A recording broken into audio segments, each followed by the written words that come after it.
Right. Okay. So we are going from the cult on Bitcoin to actually talking about finance, so kind of like a serious stuff. It's a different kind of cult. Yeah, exactly. So like from one space to the other. But, it's important. That's why crypto, you have got the opposites. And I think what is interesting about this panel is about the role of decentralization and actually how we think about decentralization in crypto. Also when it comes to kind of like area of finance, they are more institutionalized. So Jason is Chief Investment Officer at OKX, which is not just a crypto exchange. You also have got different kind of product like wallets as well. I wanted to start with you because there is a lot said about decentralization, right? The future of finance is decentralized, and you are kind of bridging these CeFi into DeFi. Are we really gonna get to a fully decentralized financial space, or there still be some centralization? Thanks for having me, by the way. I think, so at OKX, we're an exchange. We also provide a Web3 wallet. We provide a whole suite of tools, really, for people to build on-chain.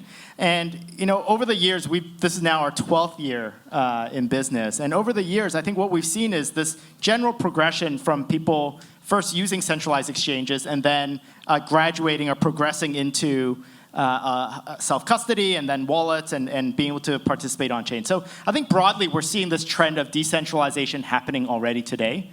But from our perspective, what that means is it's just more choice for the user, right? I don't think it's centralized good, decentralized good. That's not really the point.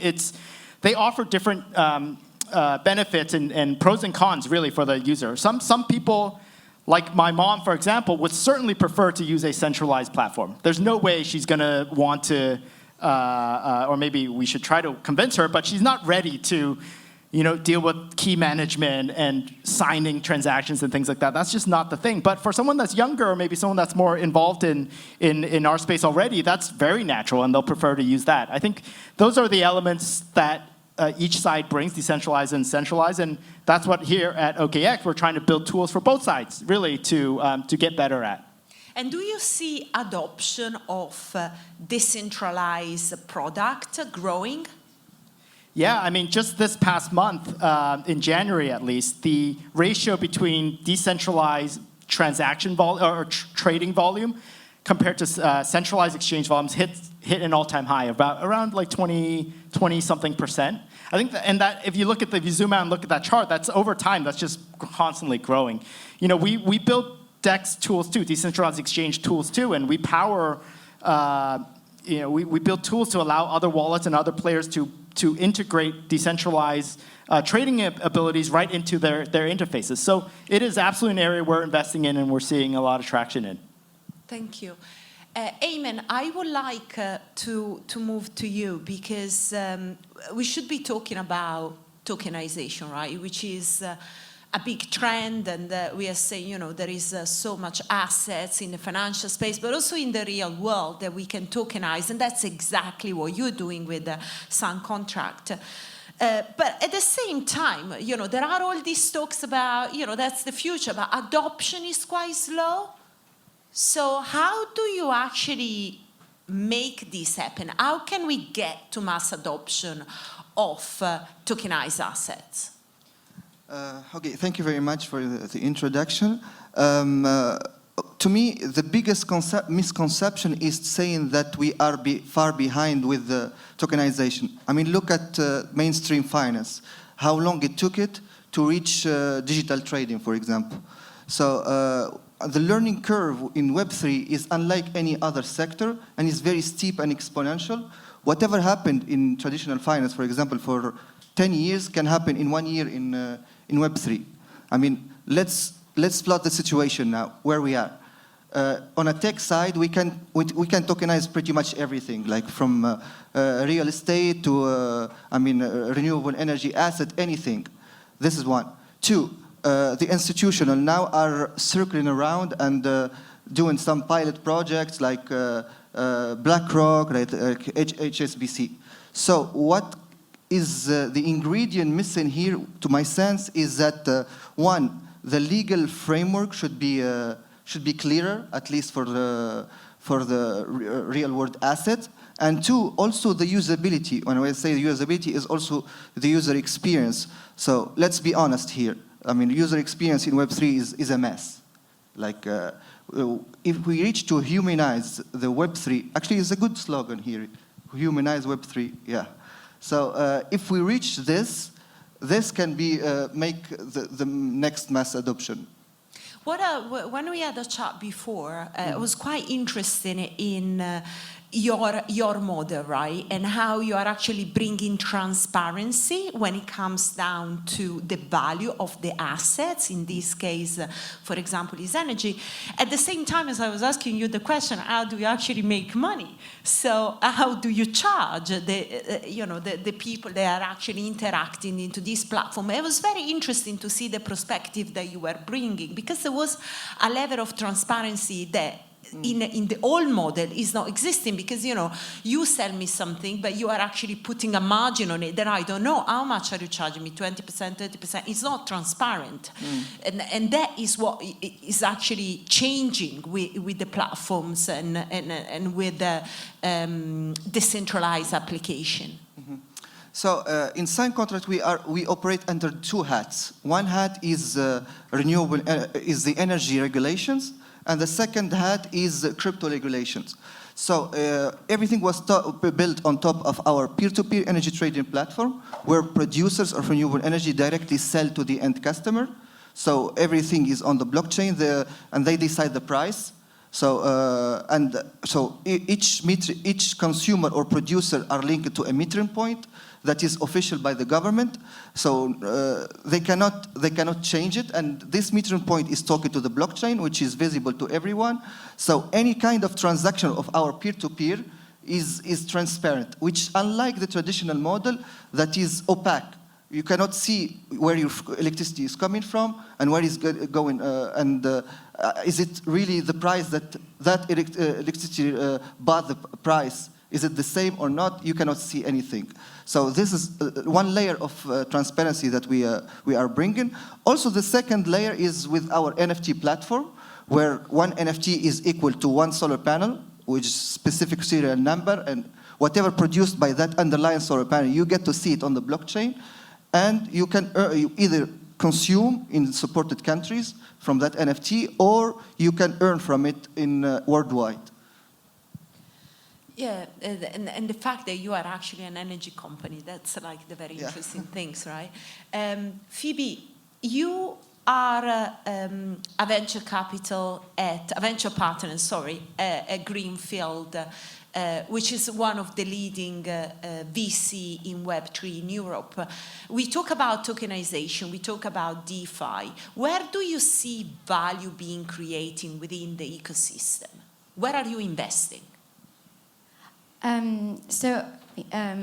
Greenfield, I think what we witness is where there is fundamentals, where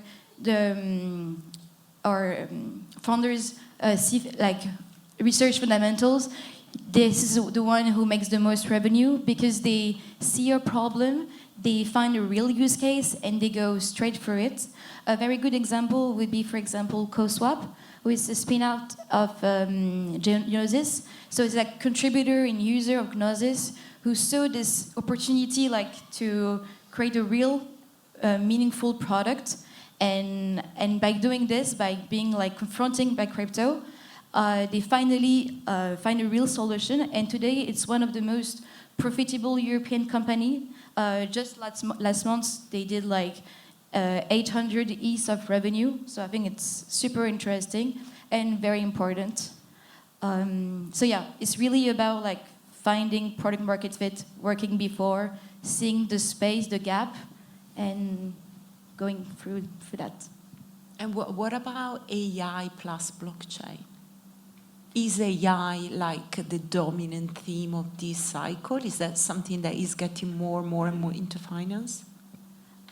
Of course, it's a super interesting topic that we are looking at.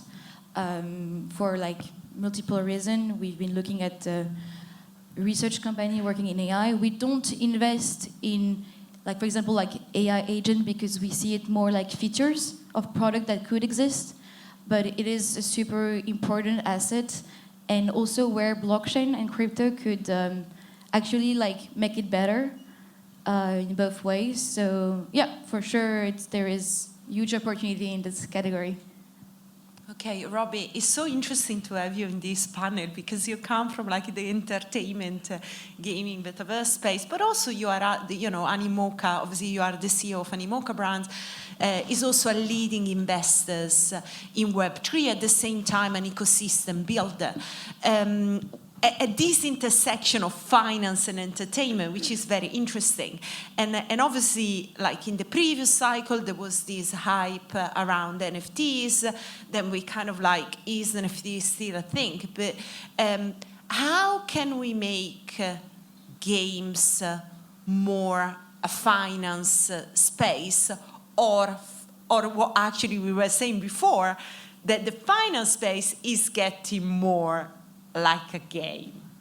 So I think first, talking about games, obviously games were a big part of the narrative, and GameFi, thanks to the success of Axie Infinity in 2021, was a big part of the narrative that drove a lot of game developers from Web 2 into Web 3. I think that we have had a lot of breakout hits amongst Web 3 games. Stuff obviously like Pixels or Off the Grid, and there's many titles that have found really strong product market fit with their core base of audience. But I think one thing that you have to remember when you kind of do an analysis of the game industry in Web3 overall is that you need two things. You need to have the demand from users, but you also need to have distribution. And the game industry has, for the most part, had zero distribution because the mobile platforms, the existing web game platforms have all been actively hostile to Web3 games, largely disallowing us to put our products up for sale in their marketplaces. So I think given that headwind of distribution challenges, I think that actually we've done a great job, frankly, in the game industry. So I think that needs to be a part of the assessment.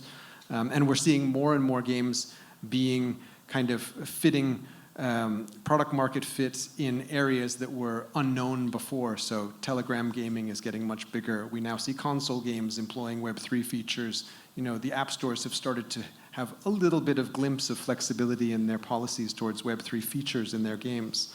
I think we were talking just sort of before the panel about the idea that actually much of Web3 is quite gamified to begin with, right? I would argue that actually sort of the degen preoccupation with airdrop farming and token trading and all this kind of stuff, sniping on meme coins on Solana, it's all very gamified, frankly. It's what we enjoy because tokens allow us to have these incentivized networks where we can reward certain kinds of behavior and loyalty, et cetera.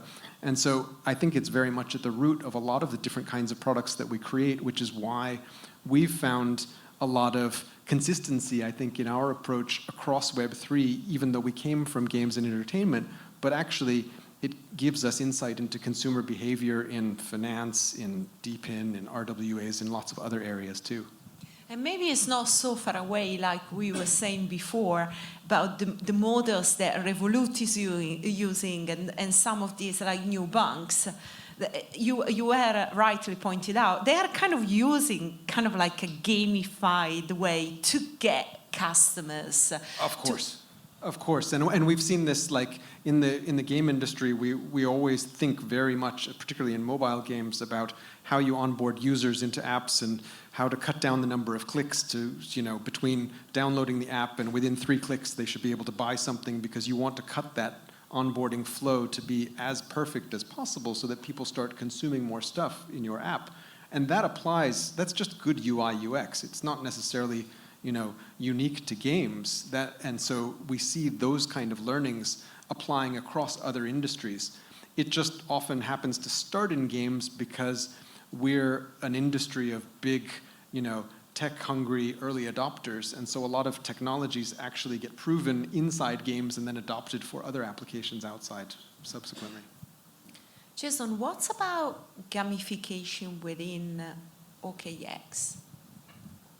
Yeah, I mean, to Robbie's point, gamification is just one way of engaging the user, but it's also important to understand what the user actually wants at the end of the day, right? If we're trying to simplify the onboarding process, which is very important, that's the step we need to reduce the clicks, reduce sort of the burden on users, and to reward them, which is part of the gamification process, to do things that they would already want to do, I think is extremely powerful sort of a user shaping behavior. And we implement it quite a bit across our product journey for our users.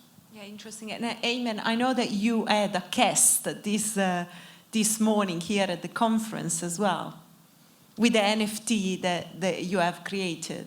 Yeah, it's a silly thing. Well, but it's a silly thing, but it's all about community, right? We are talking about decentralization, and the community is the core of that. Yeah. Just we for this event we said, okay, we will print one NFT and we will hide it somewhere, and whoever finds it, he will actually win that NFT of the solar panel that is generated revenue. And we did it like as a joke, but it went crazy around the booth. And I found it within 2 hours. I don't know how. I don't even know where they put it. My colleagues put hid the picture. Yeah, but on a business side now, we are very open for gamification within our NFTs platform. We just need to find the right game for us, in a sense that we can make it our NFT transusable between two words. Like they can, for example, win the revenue generated by the energy, but at the same time use that NFT to plug it in their robot in the video game to fight other robot and win something else. So it's all about the game aspect before the revenue from it. I think something quite interesting that I just wanna share here. We were talking earlier. Obviously, you're tokenizing energy, right? And what does it mean doing a decentralized way? And then you brought up this example, right? I live in an apartment, and I don't have solar panel on my, because obviously, I don't own the building. But I'm going to be able to actually have some NFTs and tokenize some, and do that kind of tokenization using solar panel on my phone. So that way I can kind of be part of the ecosystem, but without having the solar panel on my roof. Actually, yeah, so putting things into perspective, this NFT platform was built on top of another platform, which is peer-to-peer energy trading platform. So whoever buys this NFT, for us, he is like a producer of renewable energy, because he owns an NFT that is generating electricity. So with this electricity, within the peer-to-peer trading platform, he is free to do whatever he wants. He wants to consume it in his house, in supported countries, of course, but also he is free to give it for example, I love you, I will give you my energy. It's mine. So. Yeah, so let's go back to the decentralization aspect, and what actually regulation, for example, and maybe we have seen lots of positivity coming from the US. What will be, and I would like you all to answer that, what will be a piece of regulation that will really make the difference in decentralized finance?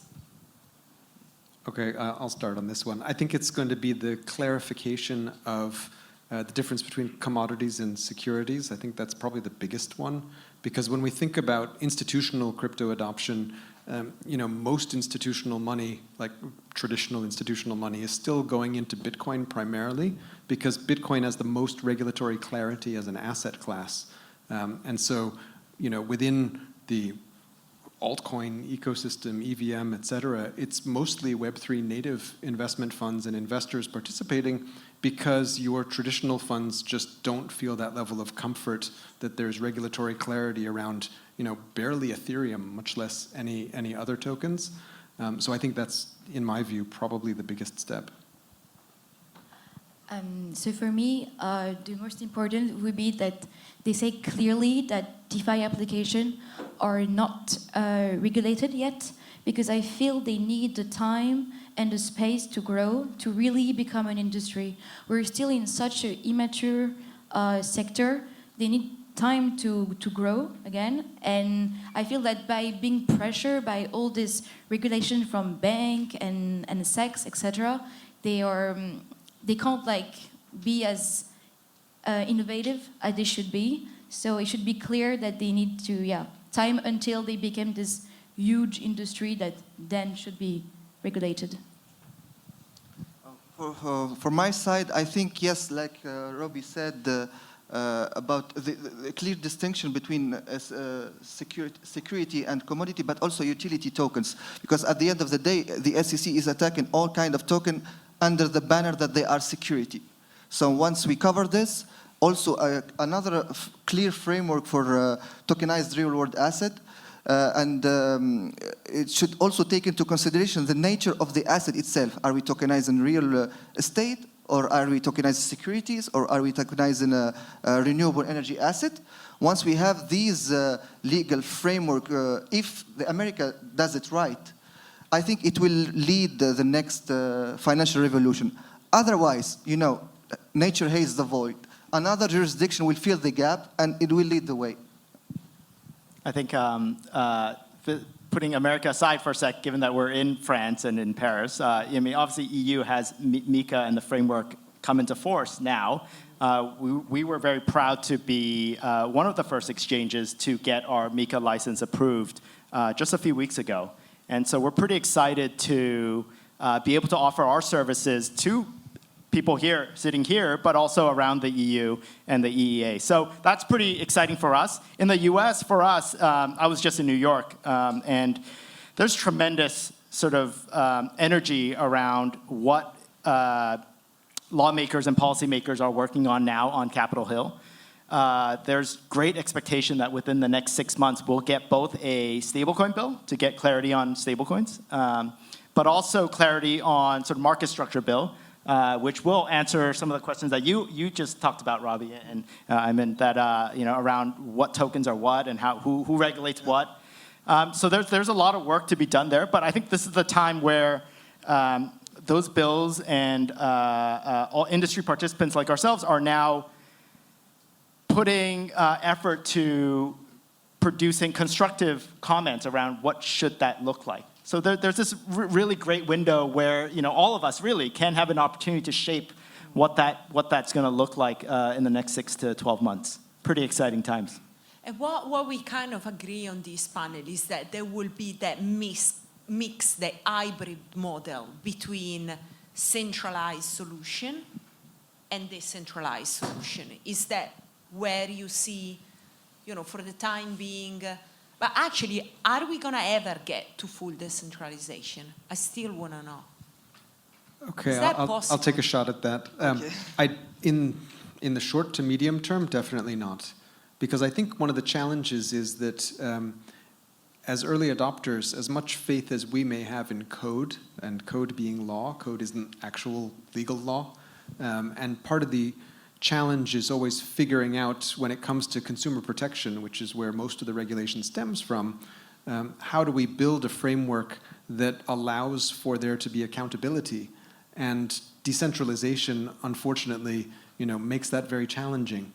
And so I think the regulation will always lag, but will be very difficult to form in the absence of being able to have accountability for who's responsible if consumers are scammed, or if technology fails and assets are lost, and these things can happen. So I think that's a big obstacle, I think, that the industry needs to overcome. Sorry. On my side, I think we don't always need to be fully decentralized. It really depends on the product, the use cases, and the users.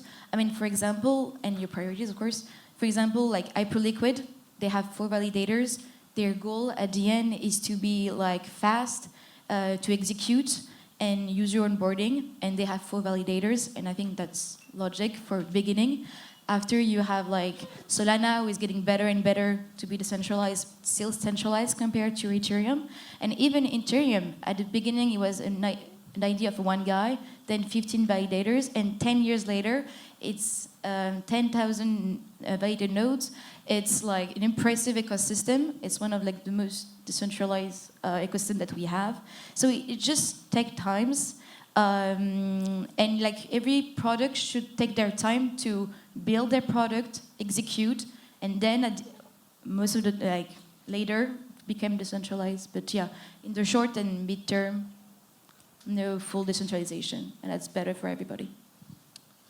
From my side, I would think that it will take too long for a full decentralization if it happens.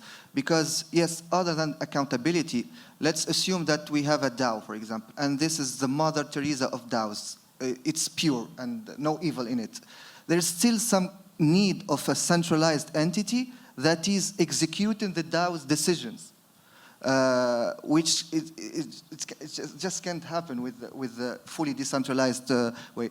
The challenge is to find this sweet spot between decentralization of the infrastructure, for example, and some kind of centralization of governments or execution with limited rights. For example, us in SunContract, we have decentralized model of producer and consumers, but still there need to be a centralized entity that is licensed in electricity to do the settlement and make sure that the grid is congestion doesn't happen, and all. So we still need this centralization aspect. It's very interesting, just commenting on that you brought up DAO and governance, because governance has been a problem of all humanity, right? How do you do governance? How do you decentralize it until what extent you can give power to the community? And it looks like, you know, many years and the humanity never been able to kind of like find the right recipe for a fully decentralized governance. And I'm not really even sure if the blockchain is going to be able to do it fully. This is almost a snapshot into sort of humanity's progression. Is a battle between decentralization and centralization. I don't know where on the spectrum we are now, but back to just sort of our industry. You know, as I said earlier, I think there's absolutely room for both. There are trade-offs, like Phoebe said, and it's about picking and choosing what product, what type of user, what type of things you value more. I think there are elements where both sides, I'm classifying them as different sides, can learn from each other. Though I think I forget who, but we talked about transparency briefly, and I think blockchain decentralization has a leg up in transparency as it compares to CeFi. But at the same time, I think as an institution that has products on both sides, we can pick and learn from that, right? So on our CeFi side, for example, we have our proof of reserves that absolutely shows the assets that users have. We show the addresses, we show you that we have not moved them, we have not done anything nefarious with them, and that's taking the best of both sides in some sense to allow for users to pick and choose. Okay, well, I think we got at the end of the panel. Thank you very much, Robbie, Phoebe, Aymen, and Jason. Thank you. Thank you, Stephanie. Thank you.